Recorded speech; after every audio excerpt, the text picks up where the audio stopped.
Hi friends, പുതിയൊരു വീഡിയോയിലേക്ക് എല്ലാവർക്കും സ്വാഗതം. കുറേ നാളായി നമ്മൾ വീഡിയോ ഒന്നും ഇടാത്ത. അപ്പോൾ ഇന്ന് നമ്മൾ പുതിയൊരു വീഡിയോ ആയിട്ട് വന്നിരിക്കുകയാണ്. അപ്പോൾ ഇന്നത്തെ വീഡിയോയിലൂടെ നമ്മൾ നോക്കാൻ പോകുന്നത് സിമ്പിൾ മെത്തേഡിൽ നമുക്ക് സ്ക്രിബിൾ ആർട്ട് ചെയ്യുന്ന ഒരു ട്യൂട്ടോറിയലാണ്. അതിനായിട്ട് ഞാനിപ്പോൾ ഒരു ന്യൂ സ്കെച്ച് ക്രിയേറ്റ് ചെയ്യണം. ആപ്പ് ഉപയോഗിക്കുന്നത് ഓട്ടോയുടെ സ്കെച്ച് ബുക്കാണ്. അപ്പോൾ ഇതിൽ ഞാൻ ഉപയോഗിക്കുന്ന ഫോട്ടോ ഞാൻ സ്ക്രീനിൽ കാണിക്കുന്നതാണ്. അപ്പോൾ നിങ്ങൾ ആ ഫോട്ടോ അവിടുന്ന് സ്ക്രീൻഷോട്ട് എടുത്ത് നിങ്ങൾക്ക് ഉപയോഗിക്കാവുന്നതാണ്. അപ്പം ഞാൻ ഫസ്റ്റ് ഒരു റേഷ്യോ സെറ്റ് ചെയ്തിട്ടുണ്ട്. അപ്പം നമുക്ക് ഒട്ടും സമയം കളയാതെ വരക്കുന്നത് എങ്ങനെയാണെന്ന് നോക്കിയിട്ട് വരാം. അപ്പോൾ ഗൈസ്, നമ്മൾ വരയ്ക്കാൻ തുടങ്ങുകയാണ്. അതിനായിട്ട് ഇപ്പോൾ ചെയ്യേണ്ടതെന്ന് വെച്ചാൽ ഇവിടെ ക്ലിക്ക് ചെയ്യുക, ഇമ്പോർട്ട് ഇമേജ് കൊടുത്തിട്ട് നിങ്ങളുടെ ഗാലറിയിൽ നിന്ന് നിങ്ങൾക്ക് വേണ്ടുന്ന ഇമേജ് എടുക്കേണ്ടതാണ്. ഞാനിപ്പോൾ ഇവിടെ ഈ ഇമേജാണ് ചൂസ് ചെയ്തിട്ടുള്ളത്. ഈ ഇമേജ് നിങ്ങൾക്ക് വേണമെങ്കിൽ ഞാനിപ്പോൾ കറക്റ്റ് ചെയ്യുന്ന സമയത്ത് സ്ക്രീൻഷോട്ട് എടുത്ത് ഡൗൺലോഡ് ചെയ്ത് നിങ്ങൾക്ക് വരയ്ക്കാവുന്നതാണ്. സോ നമ്മൾ വരയ്ക്കാൻ തുടങ്ങിയാണ്. അപ്പോൾ നമ്മൾ യൂസ് ചെയ്യുന്ന ടൂൾ എന്ന് വെച്ചാൽ ടെക്നിക്കൽ പെന്നാണ്. ടെക്നിക്കൽ പെന്നിൻ്റെ സൈസ് നോക്കിയിട്ട് നമ്മൾ അഡ്ജസ്റ്റ് ചെയ്യുകയാണ് ചെയ്യുന്നത്. ഫസ്റ്റ് ഞാനിപ്പോൾ കളർ പിക്കർ ഉപയോഗിച്ചിട്ട് ഒരു ബേസ് കളർ സെലക്ട് ചെയ്യുകയാണ്. അതിന് ശേഷം ഒരു പുതുതായി ഒരു ലെയർ എടുത്തിട്ട് അതിൻ്റെ ഒപ്പാസിറ്റി 50 ഇട്ട് കൊടുക്കുകയാണ്. അതിനുശേഷം ഞാൻ ചെയ്യുന്നത് ബാക്ക്ഗ്രൗണ്ട് ഫുള്ള് ബ്ലാക്ക് ആക്കി കൊടുത്തു. പക്ഷേ നമ്മുടെ ഇമേജിൻ്റെ ഒപ്പാസിറ്റിയും കുറച്ച് കൊടുക്കുകയാണ്. അതിനുശേഷം നമ്മൾ സ്ക്രിബിൾ ചെയ്യാൻ തുടങ്ങുകയാണ്. നമ്മൾ സ്ക്രിബിൾ ചെയ്യുന്ന മെത്തേഡ് ഏതെന്ന് വെച്ചാൽ ഇതേപോലെ റൗണ്ട് ആയിട്ടാണ് നമ്മൾ സ്ക്രിബിൾ ചെയ്യുന്നത്. അപ്പോൾ എല്ലാവരും അതേപോലെ തന്നെ ചെയ്യുക. അപ്പോൾ നിങ്ങൾ കാണാൻ പോകുന്നത് ഇതിൻ്റെ ടൈം ലാപ്സ് വീഡിയോ ആയിരിക്കും.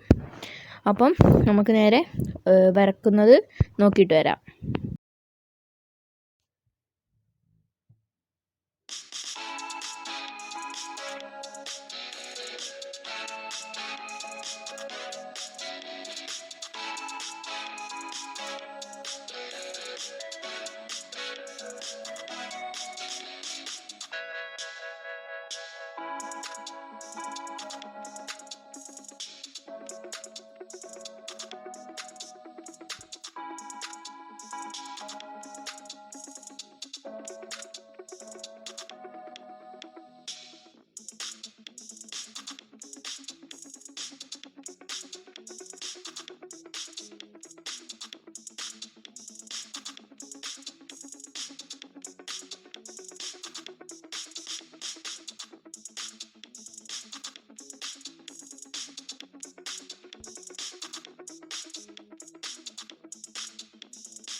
അപ്പോൾ ഗൈസ്, നമ്മുടെ ഫസ്റ്റ് ലെയർ ഇവിടെ കംപ്ലീറ്റ് ആയിട്ടുണ്ട്. അതിൻ്റെ ഒപ്പാസിറ്റി എന്ന് പറഞ്ഞാൽ 50 ഇട്ടിട്ട് ചെയ്തതാണ്. അപ്പോൾ ഇനി നമുക്ക് ഒരു ലെയറും കൂടി ക്രിയേറ്റ് ചെയ്യേണ്ടതാണ്. അപ്പോൾ ആ ലെയർ ഞാനിപ്പോൾ ക്രിയേറ്റ് ചെയ്തിട്ടുണ്ട്. ഓക്കെ, ആ ലെയറിൻ്റെ ഒപ്പാസിറ്റി നമുക്ക് 60 ഇട്ട് കൊടുക്കാം. ഓക്കെ, 60 ഇട്ട് കൊടുത്തിട്ടാണ് നമ്മുടെ വർക്ക് 60 ഇട്ട് കൊടുത്തു. ഇനി നിങ്ങൾ കാണാൻ പോകുന്നത് ഈ ലെയറിൻ്റെ 50 ഒപ്പാസിറ്റി ചെയ്ത ലെയറിൻ്റെ മുകളിലായിട്ട് നമ്മൾ 60 ഒപ്പാസിറ്റി ഇട്ടൊരു പുതിയ ലെയർ ക്രിയേറ്റ് ചെയ്തു.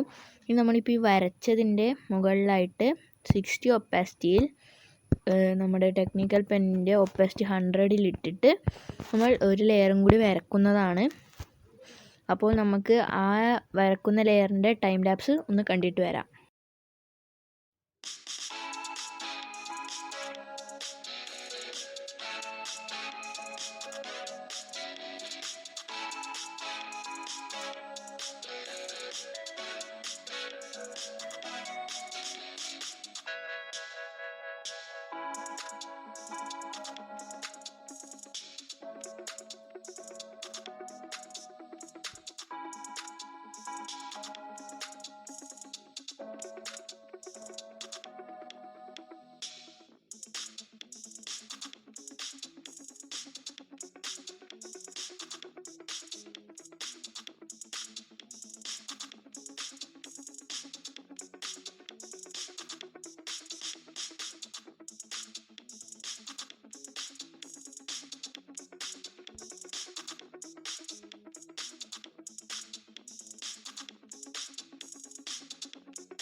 അപ്പോൾ ഗൈസ് അങ്ങനെ നമ്മുടെ സെക്കൻഡ് ലെയറും കൊടുത്തു കഴിഞ്ഞിട്ടുണ്ട്.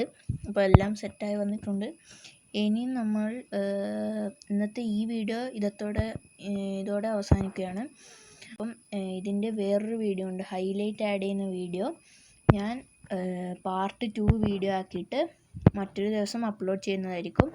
അപ്പോൾ നിങ്ങളെൻ്റെ വീഡിയോ ആദ്യമായിട്ടാണ് കാണുന്നതെങ്കിൽ എൻ്റെ ചാനൽ തീർച്ചയായും സബ്സ്ക്രൈബ് ചെയ്യുക, വീഡിയോക്ക് ലൈക്ക് കൊടുക്കാം, പിന്നെ കമൻറ്റ് ചെയ്യാം, വീഡിയോ ഷെയറും ചെയ്യുക. പിന്നെ നിങ്ങൾക്ക് എൻ്റെ ചാനൽ ഇഷ്ടപ്പെട്ടാൽ തീർച്ചയായും സബ്സ്ക്രൈബ് ചെയ്യുക, കൂടെ കാണുന്ന ബെല്ലൈക്കൺ കൂടി പ്രസ് ചെയ്ത് നോട്ടിഫിക്കേഷൻ ഓൾ ആക്കി കൊടുക്കുക. അപ്പോൾ ഇന്നത്തെ വീഡിയോ ഇത്രയേ ഉള്ളൂ. അപ്പോൾ നമുക്ക് വീണ്ടും ഒരു നല്ല വീഡിയോ ആയിട്ട് കാണുന്നവരെ ബൈ ബൈ.